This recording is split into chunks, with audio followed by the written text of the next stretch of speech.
New York City appears to be on the waning side of the COVID Omicron surge, with weekly infection rates dropping. But the city isn't out of the woods just yet, and there is still a push for everyone to get vaccinated and boosted. Mayor Adams is considering soon requiring booster shots for certain venues amid a set of how studies effective show that boosters are at preventing severe Omicron infection. Joining us this morning, New York City Health Commissioner Dr. Chokshi. Nice to have you back on Good Day.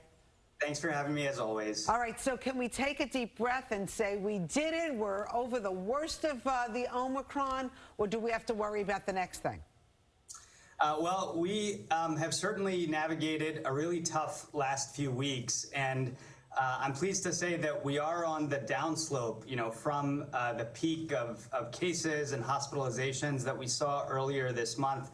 But we still do have work to actually reach the base in terms of seeing cases and hospitalizations decline further. So that's all to say some reasons for cautious optimism. But look, we've all experienced this virus over the past 2 years. It's surprised us. It's wily.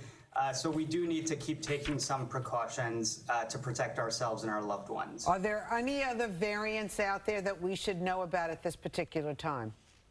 We're always monitoring variants, across the globe. New York City, because we're so interconnected to the rest of the world, is often the first place in the United States to experience them. Right now, Omicron is my biggest worry. And it's something that we know how to deal with, particularly through vaccination, including your booster dose, masking, testing, and all of those other precautions. So we'll keep New Yorkers posted if that changes around, what we're seeing around the world. But Omicron is the one that I'm worried about right now. Dr. Chokshi, I want to ask, we spoke with Dr. Paul Offit, who's on the FDA Vaccine Advisory Panel last week, who said that anyone that's healthy, that is under the age of 55 with no comorbidities, that already had COVID, really doesn't need to get the booster, because essentially you got the booster by having Omicron. Yeah, look, our recommendation is that everyone should get the booster dose as soon as they're eligible. And the reason is that we do know that it provides protection against both infection and severe disease, particularly with Omicron. There was new data that was released last week showing that if you have a booster dose, that means you're 90% protected against hospitalization due to Omicron. So I do continue to encourage that. And remember, it's not just about ourselves, it's also about our loved ones, protecting people who may be vaccinated but have weakened immune systems. And so we all have to step up in the ways that New Yorkers have over the past 2 years. But when you had about so many New Yorkers, this past couple weeks, get Omicron, in one day there was 121,000 cases at one point. When you had so many of them get it, do you still need to get a booster after you had COVID?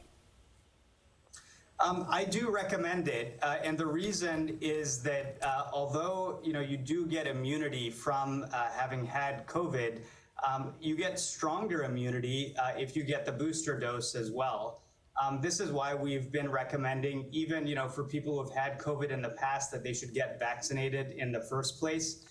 And part of the reason is that we're unsure about what the next few months, the next few years will result in terms of other variants. Omicron, for example, was one that evaded the immune system in a way that was very unique compared to prior variants. So it's a safe way and it's an effective way to boost your immunity as high as it can go. So, Doctor, I just want to clarify something, because there was a report making the rounds this weekend that the U.S. Center for Disease Control and Prevention put out a statement saying natural immunity was 6 times stronger during the Delta wave than a vaccination.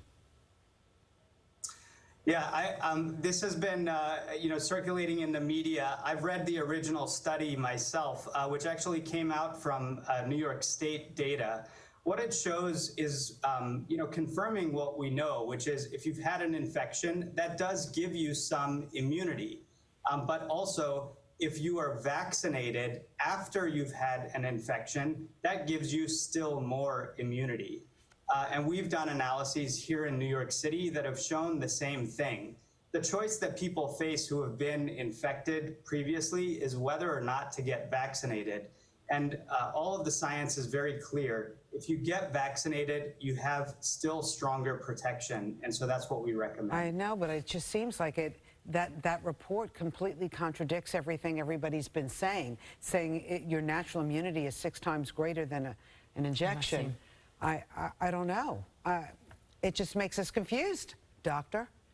I do understand that, but let me try to clear up the confusion, which is that vaccination is the recommendation, regardless of whether or not you have been infected, because it strengthens and likely extends the duration of your immunity as well. So, nobody is denying that if you've had COVID-19 in the past, that does give you some level of immunity, and that is a useful thing. Although remember, in order to get to that point, you have to have survived a deadly viral infection. So it's important to keep that in mind and to recognize that vaccination is the safest way to build immunity. Gotcha. New York City Health Commissioner Dr. Dave Chokshi, always great to have you here. We're waiting on the green light to when he says we can party. Yeah, we're waiting. We had COVID recently. Yeah. So when can we party like it's 2019? Well, first, I'm glad you're both doing okay. I'm glad your families are okay. Look, we need to wait a little bit longer before we, do the same things that we did in 2019 without any precautions. But I'm hopeful that we'll get to that day sooner rather than later. All right. You'll let us know when the green light comes. Thanks, doctor. Stay well. Take care. All right.